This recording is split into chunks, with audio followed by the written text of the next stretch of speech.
Hello दोस्तों, नमस्कार। आर्यपथ के प्रड़ बैच में हिस्ट्री की क्लास में मैं संदीपन गुरु आपका हार्दिक स्वागत करता हूं। हिस्ट्री परीक्षा की दृष्टि से बहुत इम्पोर्टेंट है और जैसा पहले और दूसरे क्लास में हम बता चुके हैं आपको कि हिस्ट्री आज से शुरू है क्लास और 20 सितंबर को इसकी आखिरी क्लास होगी। अगले 20 दिन में 10 नंबर की हिस्ट्री आपकी तैयार हो जाएगी। ठीक है, तो आज हम बात करेंगे सिंधु घाटी सभ्यता की, जो आपके सिलेबस में पहला टॉपिक है। हम उसके बारे में बात करेंगे। इसके पहले हम बात करते हैं कि इतिहास है क्या। इतिहास क्या है? जो बीता हुआ कालखंड है, जो बीता हुआ समय है, जो बीती हुई घटनाएं हैं, जो बीती हुई बातें हैं, हम उन्हीं को इतिहास कहते हैं। वो सारी बातें जो बीत गई हैं, जो कल की बातें थी वो कल का इतिहास है, जो एक साल पहले की बातें हैं वो एक साल पहले का इतिहास है। सबका अपना अपना इतिहास होता है, आपका अपना इतिहास है, सबका अपना इतिहास है। जैसे कि आप जब हाई स्कूल में पढ़ते थे, ठीक है, हाई स्कूल या इंटर में पढ़ते थे, तो आप जब विद्यालय जाते थे तो आपका ध्यान सबसे ज़्यादा कहाँ होता था? विद्यालय पहुँचते ही आप सबसे पहले किसे खोजते थे? तो विद्यालय पहुँचते ही सबसे पहले हम ये देखते थे कि हमारी वाली आई है कि नहीं आई है। मतलब हम नहीं देखते थे, आप लोग ऐसा देखते हैं, ठीक है। तो कुछ लोगों की सेटिंग कॉलेज में होती थी, विद्यालय में, और कुछ लोगों की सेटिंग कोचिंग में होती थी। वो कोचिंग पहुँचते थे, भाई उनकी वाली आई है तो ठीक है, वरना कोचिंग आना बेकार हो गया। तो ये सब चीज़ें होती थी। तो ये क्या है? ये उनका इतिहास है। हालांकि आज आप लोग बहुत आगे निकल गए हैं, मतलब आगे निकलने का मतलब वो सब चीज़ें पीछे छूट गई हैं, ठीक है। आज ये सब चीज़ें बेकार लगती हैं, पता नहीं लगती हैं कैसे लगती हैं, वो आप ही जाने।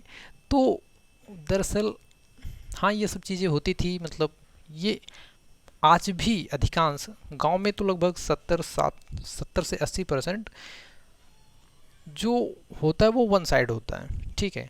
तो बस देखते हैं, कुछ बोलते नहीं हैं, ठीक है। शहरों की बात अलग है। तो ये अपना अपना इतिहास है, हालांकि हमें यहाँ नहीं जाना चाहिए था, ठीक है। तो हम बात कर रहे थे सिंधु घाटी सभ्यता की। हाँ, हम इतिहास की बात कर रहे थे। इतिहास है क्या? सबसे पहले इतिहास का जनक कौन है? इतिहास के बाबूजी कौन है? जनक का मतलब क्या है कि इतिहास को पहली बार किसने खोजा, इतिहास के बारे में जानकारी किसने दी, इतिहास के बारे में पुस्तक किसने लिखी, वगैरह वगैरह। ये सब सारी बातें जो करता है पहले, तो उसे जनक कहा जाता है, ठीक है, क्योंकि उत्पत्ति उसी के माध्यम से हुई है। तो इतिहास का जनक कौन है? इतिहास के बारे में जानकारी सबसे पहले किसने दी? तो इतिहास का जनक किसे कहा जाता है? इतिहास का बाबूजी किसे कहा जाता है? अगर हम बात करें तो इतिहास का जनक कहा जाता है हेरोडोटस को, ठीक है। हेरोडोटस, हेरोडोटस, इतिहास का जनक हेरोडोटस को कहा जाता है। इसके बाद हम बात करते हैं इतिहास को कितने भागों में विभाजित किया गया है, कितने भागों में बांटा गया है। आपने सुना होगा प्राचीन इतिहास, मध्यकालीन इतिहास, आधुनिक इतिहास, ठीक है, ये सुना होगा।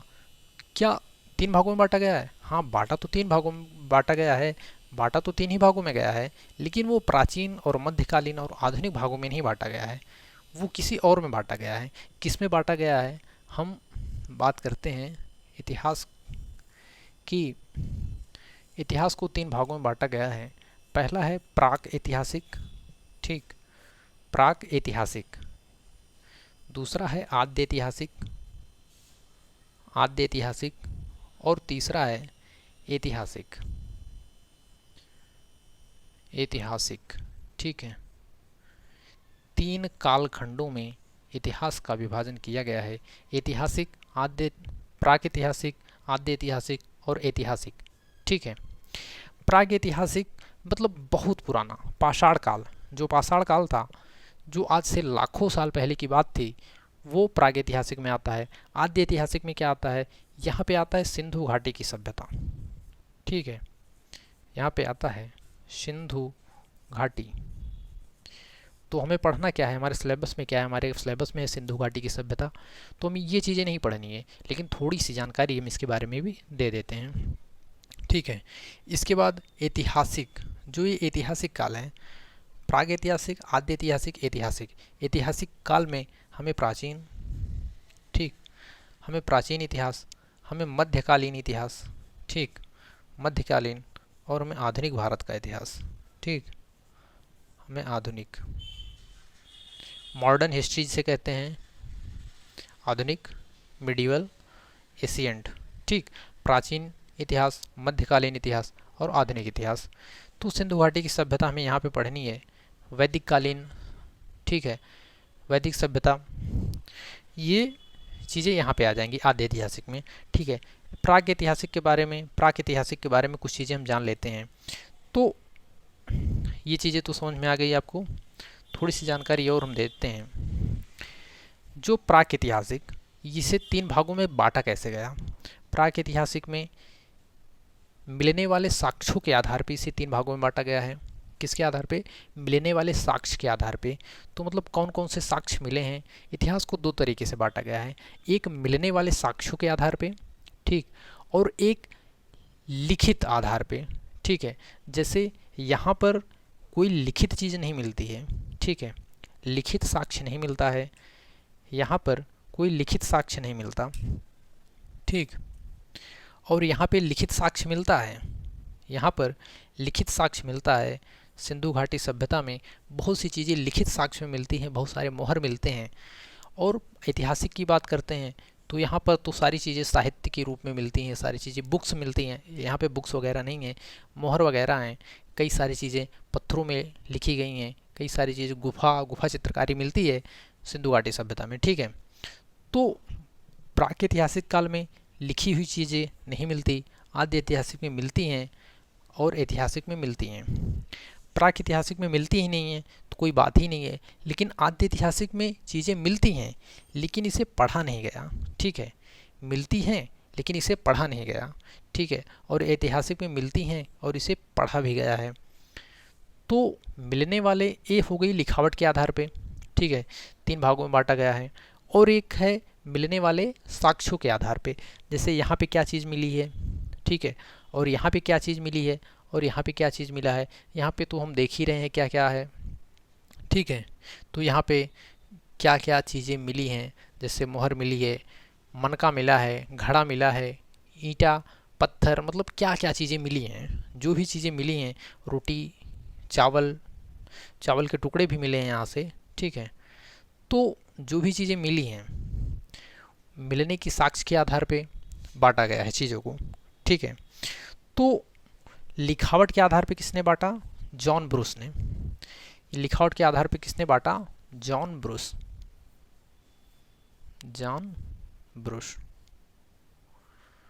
ठीक है, हम ब्रश का प्रयोग करते हैं तो किसके लिए करते हैं? पेंटिंग के लिए करते हैं, लिखने के लिए करते हैं। जब क्वेश्चन आए कि लिखावट के आधार पर इतिहास को किसने बांटा है तो तुरंत ध्यान में आना चाहिए ब्रूस ने, क्योंकि ब्रूस से ही लिखावट का काम किया जाता है। ठीक है, और जो दूसरी बात है, क्रिश्चियन थॉमसन, ठीक है, दूसरा जो विभाजन किया गया है वो थॉमसन ने किया है। ठीक, थॉमसन आप याद रखिएगा, इनका पूरा नाम क्रिश्चियन थॉमसन है। तो इन्होंने मिलने वाले साक्ष्य के आधार पे किया है।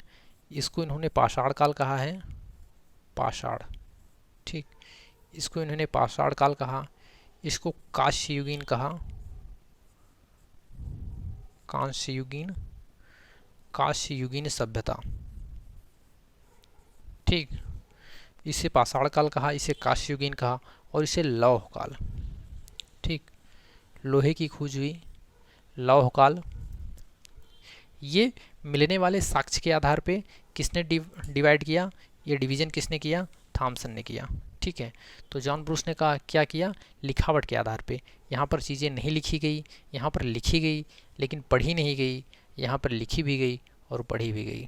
ठीक है, इतनी चीज़ें समझ में आ गई होंगी आपको। इसके बाद कुछ बातें हम और करते हैं प्रागैतिहासिक के बारे में। प्रागैतिहासिक को दरअसल 3 भागों में बांटा गया है। पहला है पूरा पाषाण काल,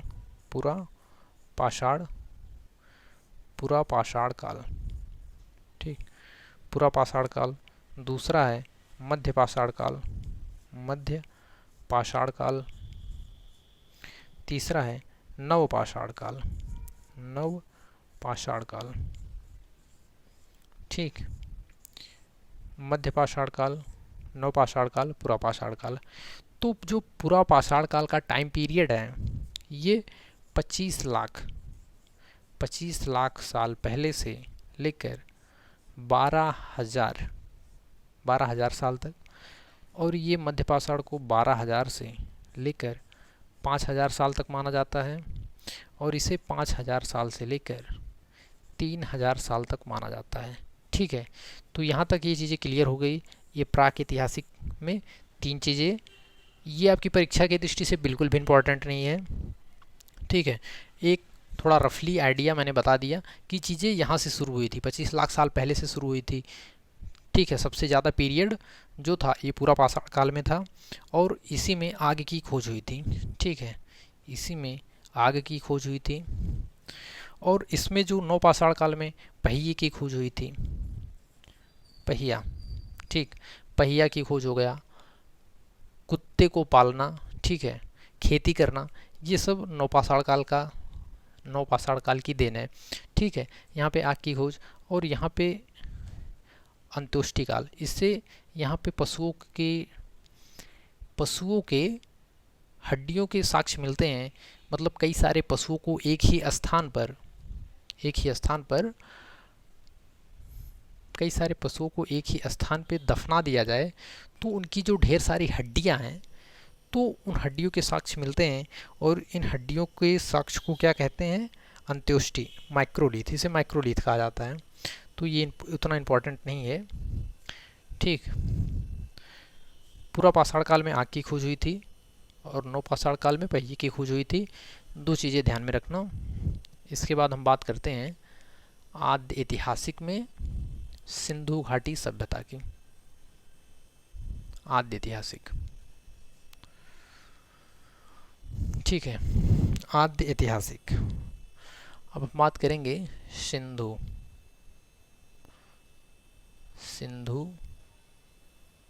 घाटी की सभ्यता।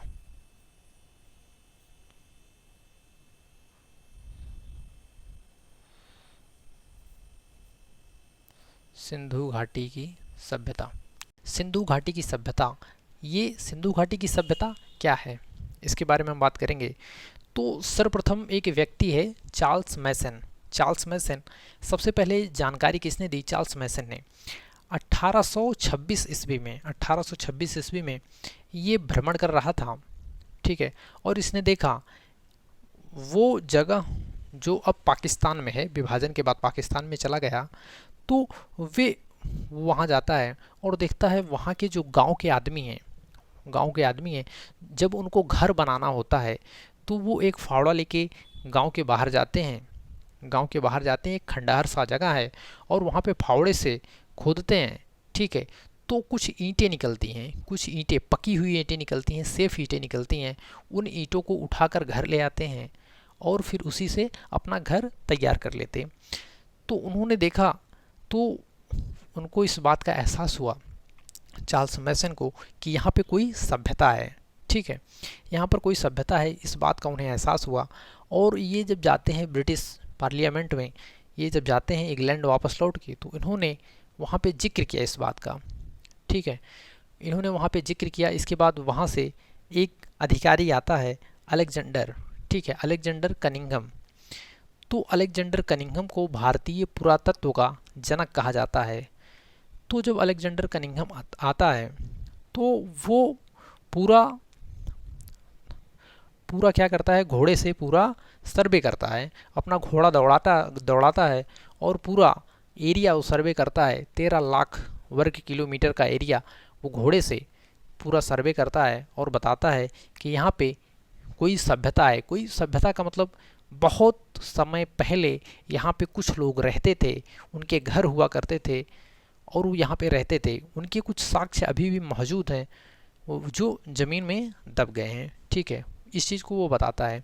तो इसके बाद जो पहली खुदाई होती है, ये जानकारी तो पता चल गई। पहली जानकारी किसने दी? चार्ल्स मैसन ने। भारतीय पुरातत्व विज्ञान का जनक कौन है? भारतीय पुरातात्विक जनक कौन है? तो कनिंघम है, कनिंघम। ठीक है, 2 चीज़ याद रखना। पहली जानकारी किसने दी? चार्ल्स मैसन ने। और कनिंघम क्या है? भारतीय पुरातत्व विज्ञान का जनक है। ठीक है, तो 2 चीज़ें पता चल गई। इसके बाद जो पहली साइट खोजी जाती है, कनिंघम आता है, जब उसे पता चलता है कि यहाँ पर कोई सभ्यता है तो उसने निर्देश दिया। वो तो खुद खोदेगा नहीं, तो उसने एक ठेकेदार बुलाया। आप ऐसे समझ सकते हैं, जब कोई काम करवाना होता है तो हम ठेकेदार को खोजते हैं। तो उसने एक आदमी को खोजा, उसका नाम था दयाराम साहनी।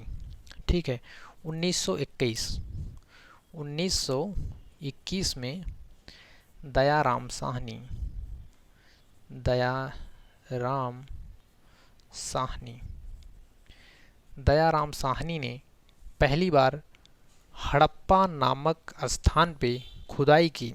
ठीक है, तो दयाराम साहनी ने खुदाई का कार्य किया, खुदाई करवाई। तो वहाँ पे जहाँ पे खुदाई करवाई उस जगह का नाम था हड़प्पा। हड़प्पा, ठीक है, उस जगह का नाम था हड़प्पा। इसीलिए सिंधु घाटी की सभ्यता को हड़प्पा सभ्यता भी कहते हैं। ठीक है, तो जी इसकी पहली खुदाई 1921 में हुई। किसने करवाई? दयाराम साहनी ने करवाई। ठीक है, और इसीलिए सिंधु घाटी की सभ्यता को हड़प्पा सभ्यता कहा जाता है। और सिंधु घाटी सभ्यता क्यों कहा जाता है? क्योंकि एक नदी थी। ठीक है, एक नदी के किनारे किनारे शहर बसे हुए थे और इस नदी का नाम सिंधु था। ठीक है, इस नदी का नाम सिंधु था। और इसे हड़प्पा सभ्यता क्यों कहा जाता है? क्योंकि पहली बार खुदाई हुई। जैसे कि आपके घर में आप कई भाई बहन हो सकते हैं। चलिए आपका नाम अगर, ठीक है, घर में किसी व्यक्ति के 2 बच्चे हैं, ठीक है, और उसकी एक बेटी है एक बेटा। बड़ी बेटी का नाम काजल है मान लेते हैं। तो लोग क्या कहते हैं, छोटे लड़के का क्या नाम है लोग ध्यान नहीं रखेंगे, लेकिन जो बड़े लड़के का नाम है उसी के नाम से बुलाएंगे। तो ठीक है, अगर बड़ी बच्ची का नाम काजल है तो लोग कहेंगे काजल की मम्मी, काजल के पापा। ठीक है, तो हम क्या कहेंगे, तो बड़े बच्चे का नाम लेते हैं। ठीक उसी प्रकार से हड़प्पा क्या है, पहली बार प्रकाश में आया, इसलिए हम इसे हड़प्पा सभ्यता भी कहते हैं और सिंधु घाटी की सभ्यता भी कही जाती है। तो ये चीज़ें ध्यान रखिएगा। ठीक है, तो पहली खुदाई कहाँ पे हुई थी? दयाराम साहनी द्वारा हड़प्पा में। हड़प्पा, ठीक, ये चीज़ें क्लियर हो गई। और दूसरी खुदाई ठीक 1 साल बाद 1922 में राखल दास बनर्जी,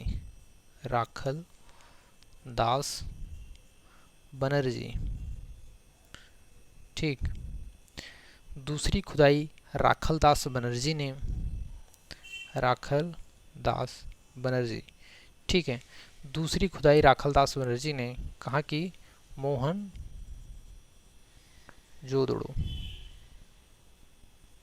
मोहनजोदड़ो। ठीक है, पहली खुदाई हड़प्पा, दूसरी खुदाई मोहनजोदड़ो। ये 2 इम्पॉर्टेंट है और ये सन भी इम्पॉर्टेंट है, इसे याद रखिएगा। 1921 में हड़प्पा की खुदाई, 1922 में मोहनजोदड़ो की खुदाई।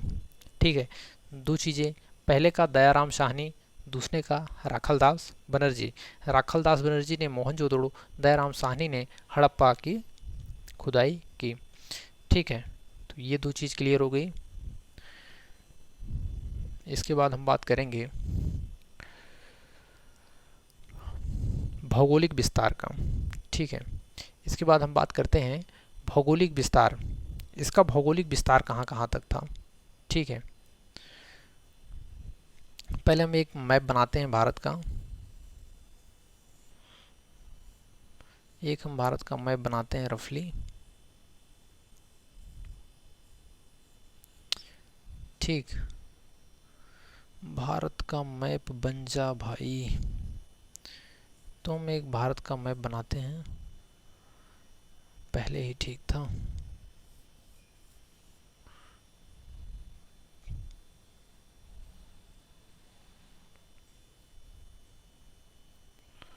लगभग कुछ बन गया है। तो ये भारत का मैप है और यहाँ से, ठीक, यहाँ से ये पाकिस्तान का है, इधर ये पाकिस्तान है, PAK, पाक, IND, इंडिया। ठीक, तो ये पाकिस्तान है और ये भारत है। जो इसका विस्तार था ये ऐसे था। ठीक है, यहाँ ये पूरा क्षेत्र सिंधु घाटी की सभ्यता में आता है। तो ये क्षेत्र ऐसे था, ठीक। ये यहाँ पे आता है, एक क्षेत्र यहाँ पर है, एक यहाँ पर है, एक यहाँ पर है, ठीक है। तो ये जो है, ठीक है, हम यहाँ पे बनाते हैं। ये जो हिस्सा है ये है आलमगीरपुर, आलमगीरपुर, ठीक। ये हिस्सा है आलमगीरपुर और ये हिस्सा है दैमाबाद, दैमाबाद, ठीक है। और ये हिस्सा और ये हिस्सा ये है मांडा, ठीक है। और ये है सुतका गंडोर, सुतका गंडोर, ये है मांडा, ये है आलमगीरपुर, ये है दैमाबाद। दैमाबाद महाराष्ट्र में आता है, MH। आलमगीरपुर यूपी में आता है, गाज़ियाबाद, मेरठ।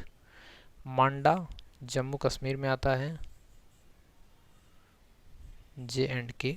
सुतका गंडोर ये पाकिस्तान में आता है। तो इसका जो भौगोलिक विस्तार था यहाँ तक फैला हुआ था, ठीक है। अब क्वेश्चन ये पूछा जाता है कि आलमगीरपुर किस नदी के किनारे है, दैमाबाद किस नदी के किनारे है, सुतका गंडोर किस नदी के किनारे है और मांडा किस नदी के किनारे है, ठीक है। ये चीज़ें पूछी जाती हैं। दैमाबाद ये परवरा, ठीक है। आलमगीरपुर हिंडन, आलमगीरपुर हिंडन नदी के किनारे है।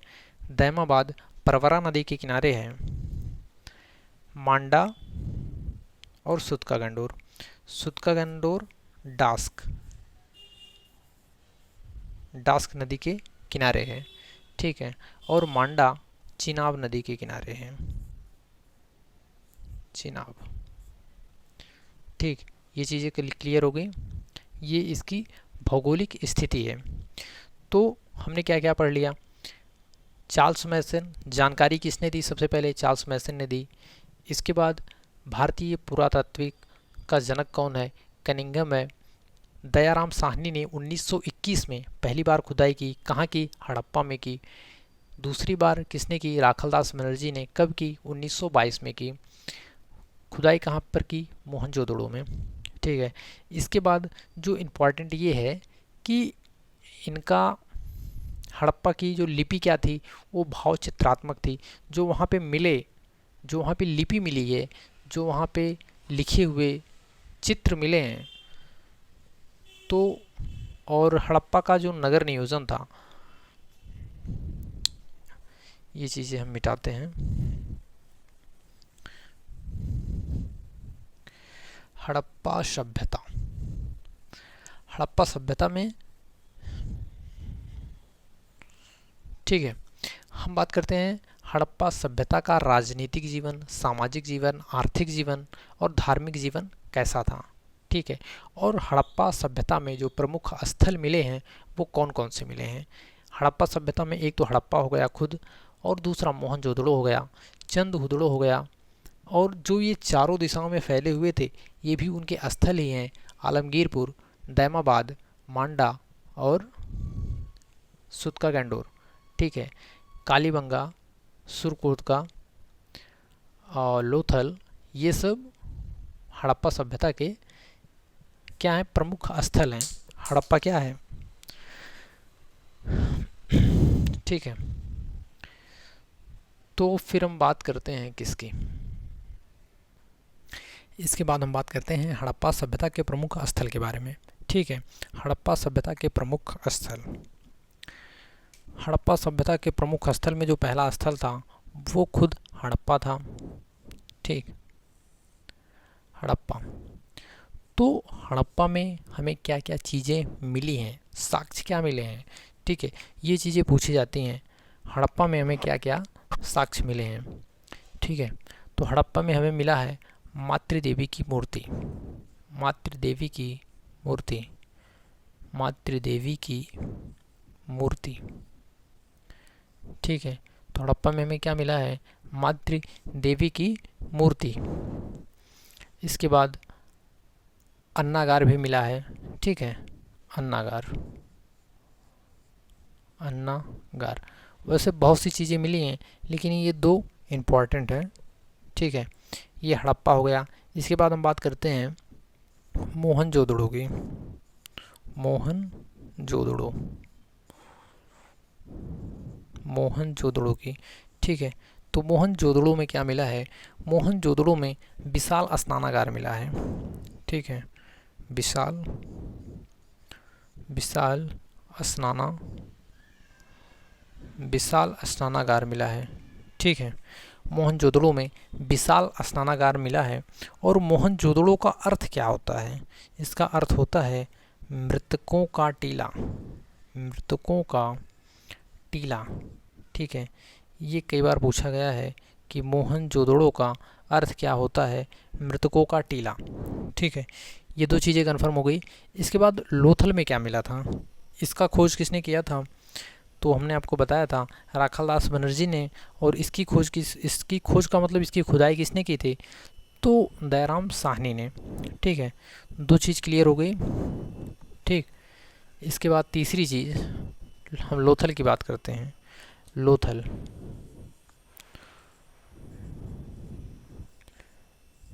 लोथल, लोथल में क्या मिला?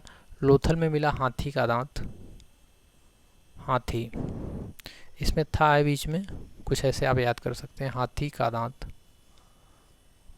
हाथी का दांत। ठीक है, लोथल में हाथी का दांत मिला। और लोथल में एक जो मिला है वो गोदीवाड़ा, गोदीवाड़ा। गोदीवाड़ा क्या है? गोदीवाड़ा जहाँ पे जहाज़ें खड़ी की जाती हैं, जैसे कि पानी वाली जहाज़ें जहाँ पे आके लगती हैं, पोर्ट आप कह सकते हैं, सी पोर्ट। ठीक है, तो ये गोदीवाड़ा मिला है, हाथी का दांत मिला है, तो ये इम्पोर्टेंट है। इसके बाद एक मिला है चावल। हाँ, लोथल से चावल भी मिला है। ठीक है, लोथल से चावल, लोथल से हमें चावल के साक्ष्य भी मिले हैं। और लोथल से एक मिला है युग्म सौ। ठीक है, युग्म सौ, युग्म सौ। ठीक है, ये युग्म सौ क्या होता है? युग मतलब साथ साथ, दो लोगों का जब सौ एक साथ एक ही कब्र में हो, उससे हम कहते हैं युग्म सौ। स्त्री और पुरुष का शव एक ही कब्र में मिला था, जो इस बात का संकेत है कि कहीं ना कहीं सती प्रथा थी उस समय। ठीक है, तो युग्म सौ मिला है लोथल में। ये बातें हो गई। इसके बाद हम बात करते हैं एक चंदहुदड़ो। ठीक है, एक स्थान और है हड़प्पा सभ्यता का एक मेन स्थान, चंदहुदड़ो, चहुंदड़ो। ठीक, चहुंदड़ो में, चहुंदड़ो में जो चीज़ मिला है काजल, काजल, लिपस्टिक, लिपस्टिक। ठीक, काजल, लिपस्टिक, पाउडर, मतलब वो सारी चीज़ें मिली हैं। कंगन, चूड़ी। ठीक है, और हाँ, ये सब मतलब मेकअप से संबंधित जितने भी सामान हैं वो चंदहुदड़ो में मिले हैं। ठीक है, तो हमें लगता है ये कुछ इम्पोर्टेंट थे। चंदहुदड़ो हो गया, मोहनजोदड़ो हो गया, लोथल हो गया और हड़प्पा हो गया। ये 4-5 साइट थे जो कि इम्पोर्टेंट थे। इसके अलावा और कई सारे हैं। रोपड़ है, धौलावीरा है, कालीबंगा है। कालीबंगा में जुते हुए खेत मिले थे। ठीक है, मुझे लगता है ये इम्पोर्टेंट है। कालीबंगा, कालीबंगा। ठीक है, कालीबंगा के जो साक्ष्य हैं वो जुते हुए खेत हैं, जुते हुए खेत, जुते हुए खेत, ठीक है। कालीबंगा में हमें क्या मिला है, जुते हुए खेत मिले हैं। तो ये चीज़ें कन्फर्म हो गई होंगी। तो हमने क्या क्या पढ़ा, हमने पढ़ा सिंधु घाटी सभ्यता के बारे में, इसकी जो जानकारी पहले दी थी चार्ल्स मैसन ने दी थी 1826 में। इसके बाद कनिंघम की बारी आती है 1863 में। कनिंघम को पुरातात्विक जनक कहा जाता है भारत का। इसके बाद दयाराम साहनी 1921 में पहली बार खुदाई करते हैं हड़प्पा नामक स्थल पर, इसलिए इसे हड़प्पा सभ्यता भी कहा जाता है और इसे कांस्य युगीन सभ्यता भी कहा जाता है, ठीक है। दूसरी खुदाई करते हैं राखलदास बनर्जी 1922 में। कहाँ पे करते हैं, मोहनजोदड़ो में करते हैं, ठीक है। और इसके जो और स्थल हैं हमने उसकी बात की, हमने लोथल की बात की, यहाँ पे चावल मिला था। हमने लोथल की बात की, यहाँ पे चावल मिला था, हाथी का दांत मिला था, गोदीवाड़ा मिला। और हमने चंदोदड़ो की बात की, यहाँ पे मेकअप संबंधित सामान मिले, ठीक है। तो ये 4-5 साइट हो गए। इसके बाद हम बात करते हैं, हाँ, भौगोलिक क्षेत्र की हमने बात की थी। भौगोलिक क्षेत्र में मांडा, ऊपर मांडा और नीचे दैमाबाद जो महाराष्ट्र में स्थित है, उत्तर प्रदेश के आलमगीरपुर तक और पाकिस्तान के सुतका गंडोर तक जो कि डास्क नदी के किनारे है, आलमगीरपुर हिंडन नदी के किनारे है और दैमाबाद प्रवरा नदी के किनारे है और मांडा चिनाब नदी के किनारे है। इतनी बातें सिंधु घाटी सभ्यता के बारे में इम्पॉर्टेंट हैं, ठीक है। तो मुझे उम्मीद है ये सेशन आपको बखूबी समझ में आया होगा। जो भी जितनी चीज़ें बताई गई हैं, अगर क्वेश्चंस बनते हैं तो इन्हीं के आसपास बनेंगे, ठीक है। क्वेश्चन यहाँ से बन सकते हैं दयाराम साहनी से, राखलदास बनर्जी से 1921-1922। क्वेश्चन यहाँ से बन सकते हैं जो इसका भौगोलिक विस्तार था, ठीक है। ऊपर मांडा, दैमाबाद, आलमगीरपुर और सुतका गंडोर। इसकी जो नदी है चिनाब नदी, नीचे दैमाबाद में प्रवरा नदी और आलमगीरपुर में हिंडन नदी, सुतका गंडोर में डास्क नदी। यहाँ से क्वेश्चन बन सकते हैं या फिर क्वेश्चन पूछा जा सकता है हड़प्पा सभ्यता में जो साइट्स खोजे गए, ठीक है, जो साइट्स खोजे गए वहाँ पे जो साक्ष्य मिले हैं, ठीक है। ऐसे पूछ लेगा कि मातृ देवी की मूर्ति कहाँ मिली है, तो आपको बताना पड़ेगा हड़प्पा में, ठीक है। पूछ लेगा चावल के साक्ष्य कहाँ मिलेंगे, तो लोथल में। जुते हुए खेत कहाँ मिले, तो कालीबंगा में, ठीक है। हाथी के दांत कहाँ मिले, लोथल में। गोदीवाड़ा कहाँ मिला, लोथल में। मेकअप के सामान कहाँ मिले, काजल, लिपस्टिक, पाउडर, ये सब कहाँ मिले, तो चंदोदड़ो में मिले, ठीक है, चौंदड़ो में। इसके बाद हाँ, तो ये सारी चीज़ें। हाँ, विशाल स्नानागार कहाँ मिले, तो मोहनजोदड़ो में। मोहनजोदड़ो का अर्थ क्या है, मृतकों का टीला। बस इतनी बातें पिट के लिए, इतनी बातें काफ़ी हैं, इतना इम्पॉर्टेंट है, इतना ही इनफ है। इससे ज़्यादा क्वेश्चन बिल्कुल नहीं आएगा, आप इतना तैयार कर लीजिए। निश्चित रूप से अगर क्वेश्चन सिंधु घाटी की सभ्यता से पूछा गया, ठीक है, तो क्वेश्चन यहाँ से आपको देखने को मिल जाएगा, ठीक है। इसके बाद हम अगली क्लास में फिर आपको मिलते हैं पॉलिटी की क्लास में, ठीक है। तब तक के लिए जय हिंद।